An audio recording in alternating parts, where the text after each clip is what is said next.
हमारे साथ मौजूद हैं सीनियर सियासतदान फैसल वारदा साहब, जो कि साबिक़ रहनुमा हैं पाकिस्तान तहरीक इंसाफ। फैसल वारदा साहब, बहुत शुक्रिया। हालात तो बहुत कशीदगी की जाने बढ़ रहे हैं। इस्लामाबाद हाई कोर्ट ने भी कहा है कि लगता है कि जंग का समा है। और क्या हुकूमत रियासत मामले को आपको लगता है सही मैनेज कर रहे हैं? सानी साहब बहुत शुक्रिया। देखिए सानी साहब, जहाँ तक आपने कोर्ट्स की बात की, कोर्ट्स के ऊपर बहुत बड़ी रिस्पॉन्सिबिलिटी है कि वो इसके बीच में इंटरवीन करें और इस मसले को, पाकिस्तान में 27 साल के बाद हेड ऑफ द स्टेट्स आ रहे हैं और ये एक पाकिस्तानियों की किस्मत की बात है। ये नून लीग की, पीपल्स पार्टी, ये मेरी आपकी बात नहीं है, पूरा पाकिस्तान की किस्मत की बात है। और इसकी फिर टाइमिंग्स अगर देखें तो वही वैसी टाइमिंग्स तहरीक इंसाफ ने की है। जैसे IMF को लेटर लिख दिया कि पाकिस्तान को लोन ना मिले, तो पाकिस्तानियों की ज़िंदगी मसला है। प्रॉब्लम ये है कि खान साहब को ये समझ आ गया है कि वो फंस गए हैं अब और इस शिकंजे से बाहर नहीं निकल सकते। दूसरा, वो कभी सोच नहीं सकते थे कि पटरी पे आ जाएगा मुल्क।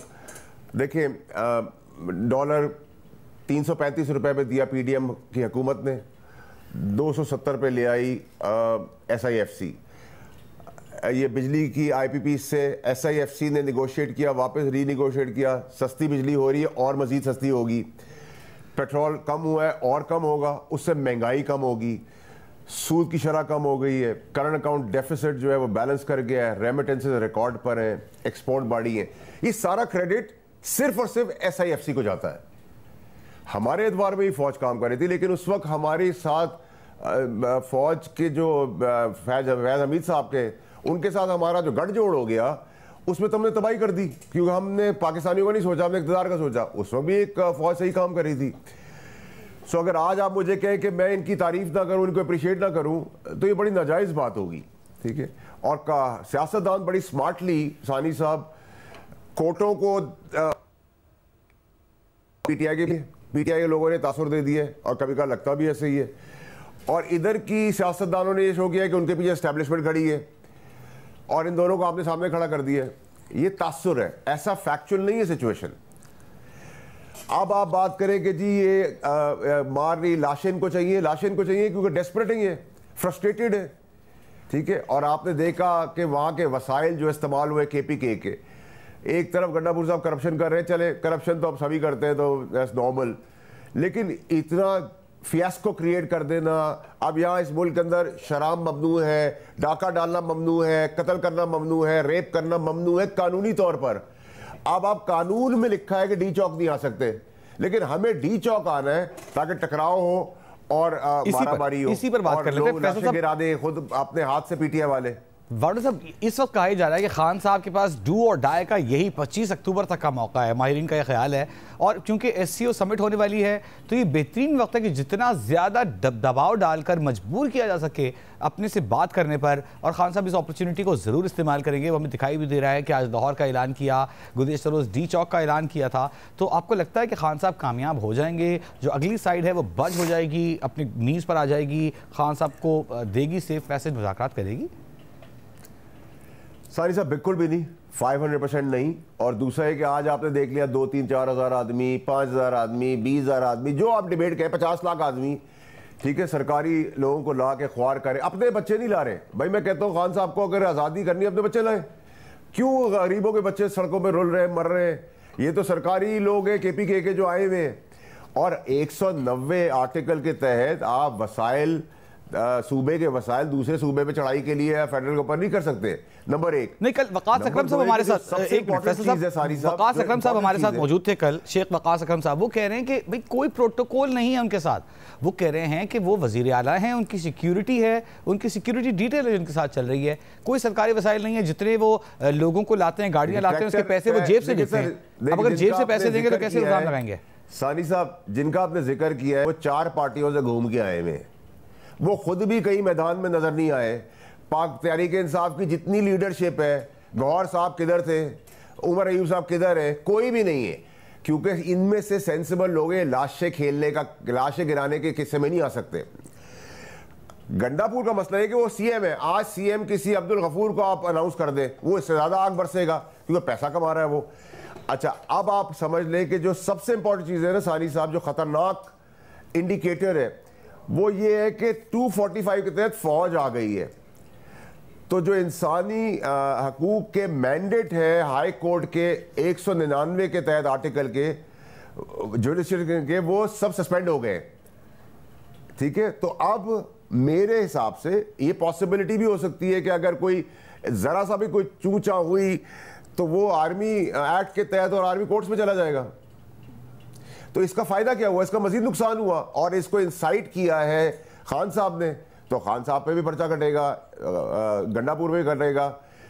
तो फायदा क्या हुआ, और इसमें कोई मर आ गया तो भी 302 के इनके ऊपर गिरेंगे। लेकिन बाबरा साहब, that's one way of seeing it. इसको दूसरी तरफ से देखें कि अगर ऐसे कोई मामला हो जाता है जिसमें क्लैश हो जाता है, कोई एक सिविलियन का नुकसान हो जाता है, तो आपको नहीं लगता कि वही जो आप कह रहे थे कि लाशें चाहिए तो वो मिल जाएंगी और उनको फिर वो सब कुछ मिल जाएगा जो वो चाहते हैं, निगोशिएशन मिल जाएगी? देखिए सानी साहब, it's a very intelligent question. ये वो चाहते हैं और गवर्नमेंट का काम होता है कि गुब्बारे में से फूंक निकाले, प्रेशर कुकर में से प्रेशर निकाले, वे आउट दे, एक जगह दे कि यहाँ पे आप आके गालियाँ दें, जो करना करें।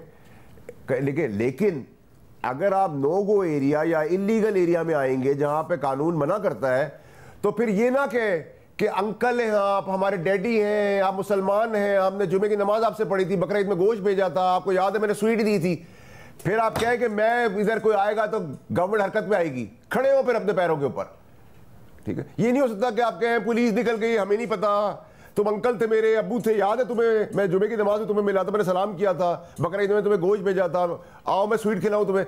This is not the way. इनको एक स्पेसिफिक जगह दें। ये तहरीके इंसाफ का कौन सी कौम निकली है, कितनी कौम आपने देखी, कहां से देखी? ठीक है, कोई नहीं था। तो ये पानी, पीटीआई का प्रोटेस्ट एक पानी का बुलबुला है, बुलबुला है। ठीक है, इससे ज्यादा कुछ नहीं है। आपने एक मच्छर पार्टी की मच्छर प्रोटेस्ट को मारने के लिए तलवार निकाल ली। क्या आप मुझे जिंदगी में बता सकते हैं कि कभी आप तलवार से मच्छर मार सकते हैं? प्लेट में आपको रख के दे दे तब भी नहीं काट सकते। ऐसा ही है। ठीक है, फिर आप मच्छर को मारने के लिए तोप निकाल के ले आते हैं। तो अगर निकम्मापन उनका है तो आप मुझसे तो ये सवाल नहीं कर सकते। आपने एक डेटसन चलाने वाले को आज की तारीख में F-16 दे दिया चलाने को, तो आप क्या एक्सपेक्ट करेंगे गवर्नमेंट से? सही। फिर आपने गवर्नमेंट की रिप्रेजेंटेशन देखी है। ठीक है, आपने पूरी मार्केटिंग, यानी कि 50 लाख आदमियों का जलसा होता, इतनी हाइप नहीं होती। गवर्नमेंट की मेहरबानी थी कि उन्होंने उनको उतनी हाइप दे दी। ठीक है, ठीक है। अब मामला है रियासत के पास, और रियासत पाकिस्तान के लिए और पाकिस्तान के अंदर जो मेहमान आने वाले 27 साल के बाद अपने पाकिस्तानियों के लिए बेहतरी के लिए अपने हाथ में उन्होंने डी चौक ले लिया है। तो अब किसी का बाप भी कुछ नहीं करेगा, और अगर करेगा तो फिर 245 के तहत जो उनको लीगली एरियाज अलाउड है, जितना बड़ा एम्बट है, तो फिर उसके अंदर रह जाएंगे वो। तो ठीक है, that's the call. KP house में आज क्या हुआ, हमने देखा कि अली गंडापुर चले, उनकी जो बातें थी वो वैसी ही थी, सख्त उन्होंने कहा, लेकिन जब वो पहुंचे डी चौक पर तो हाथ हिलाकर केपी हाउस चले गए। गिरफ्तारी की मुतज़ाद इत्तलात आती रही। सानी साहब देखिए, मैंने आप लोगों को परसों की प्रेस कॉन्फ्रेंस में कहा था कि गंडापुर नहीं आएगा डी चौक पर, और पीटीआई के बाकी अपने तुरम खान जो आप लोग इंटरव्यूज दे रहे हैं बंद कमरों में केपी के हाउस में बैठ के, वो खुद कहाँ थे? ठीक है, और मैं आपको बार बार कह रहा हूं, जो दिख रहा है वो बिक नहीं रहा, जो बिक रहा है वो दिख नहीं रहा, और मुझे मजबूर करके कौम के आगे चीजें खोलनी पड़ जाएंगी। बेहयाई और बेशर्मी है कि आप ये कह रहे हैं कि हम जयशंकर को भी अपने प्रोटेस्ट में बुला लें, तो आप एग्जैक्टली अल्ताफ हुसैन वाली सियासत करें, तो अंजाम भी याद रखें वही होगा। फर्क ये, अल्ताफ हुसैन साहब लंदन में थे, वो उधर बच गए, ये यहाँ है। ठीक है, नंबर एक। पीटीआई की स्ट्रैटेजी ये है कि वो जेल में रहे इमरान खान साहब, उनकी पॉपुलैरिटी के मजे खाते रहे, खुदा ना खासा उनका कुछ हो तो उसके ऊपर ये अपनी दुकान चमकाते रहे। और ये जितने लोग हैं जो आज मौजूद नहीं थे फेस पे, तो पीटीआई को समझ आना चाहिए कि खटक भी खटक कह रहा हूँ, गंडापुर भी अंडरस्टैंडिंग के साथ था, और बाकी पॉलिटिकल पार्टी के जो लीडर्स थे उन पे अब कल से कौन यकीन करेगा? और जब मैं सामने चीजें ले आऊंगा तो वैसे कोई नहीं करेगा, क्योंकि आप कौम को पता चलना चाहिए जिसको आप आसमान पे बिठा रहे वो जमीन पे भी उसी स्पीड से लेके आते हैं। ये कौम का जज्बा है, प्यार भी करते हैं शिद्दत से, अच्छा, और नफरत भी करते हैं शिद्दत से। बावड़ा साहब, आप कह रहे हैं कि मखसूस जगह देनी चाहिए, अब रियासत ने डी चौक को अपने हाथ में ले लिया है। मोहसिन नकवी साहब वज़ीर दाखिला है और उनका ये कहना है कि एहतजाज नहीं करने देंगे, वो इस्टेब्लिशमेंट के भी करीब समझे जाते हैं, तो फिर क्या रियासत अलग पेज पर है? मोहसिन नकवी साहब वैसा नहीं कर रहे, मैनेज क्यों नहीं हो पा रहा उनसे? देखिए सानी साहब, मैं तो आपको ये बता सकता हूँ कि डी चौक ममनू एरिया है, यहाँ नहीं हो सकता। इन किसी का बाप भी यहाँ नहीं कर सकता। ठीक है, फुल स्टॉप कर दें। यहाँ अगर आप करेंगे तो कानून हरकत में आएगा, और कानून फौज का कानून आएगा हरकत में। अब 199 के तहत हाई कोर्ट का नहीं आएगा। ठीक है, नंबर एक। नंबर दो, ये अब गवर्नमेंट उनको अपने सर पे बिठाती है, अपने घर में बिठाती है, जगह दे देती। मैं तो मशवरा ही दे सकता हूँ आपके तवज्जो से। ठीक है, आपको याद होगा जब फेडरल मिनिस्टर था मैं, तो मैं वाहिद आदमी था जिसे खान साहब को कहा था कि मौलाना साहब आ रहे हैं, इनको जगह भी दें, बाथरूम भी दें, कॉफ़ी भी दें, चाय भी दें, ठीक, और झूले भी दिए थे। ठीक है, तो क्या हो गया, आके गालियां दी, तकरीरें की, झूले भी झूले, मजे भी किए, वहां पे चले गए पिकनिक की तरह। इनको भी दे दे, इनके पास तो है ही KPK के नौकरी पेशा लोग जो सरकार के हैं, उसमें क्या प्रॉब्लम है। आप क्रेनें ला रहे हैं, आप बंदूकें ला रहे हैं, पुलिस ला रहे हैं, CTD वाले ला रहे हैं, इसका क्या फायदा? ये कौन सी सियासत कर रहे हैं सानी साहब? गरीबों को मरवाने वाली सियासत। आपके पास बड़ी इंसाइट होती है। बाहर वाला आपका बंदा पैसे बना रहा है, पार्टी आपके साथ खड़ी नहीं है, ड्रामेबाजी चल रही है, वही फिल्मी एक्शन, बड़ी बड़ी बातें। बंदे मार दिए लाहौर में, उसकी आज तक शनाख्त नहीं हुई, जख्मी हुए, उनकी तस्वीर कोई नहीं, कोई वीडियो नहीं। आज भी का दोनों तरफ से शेलिंग हो रही है, यहाँ भी पुलिस है हमारी, यहाँ भी हमारी पुलिस है।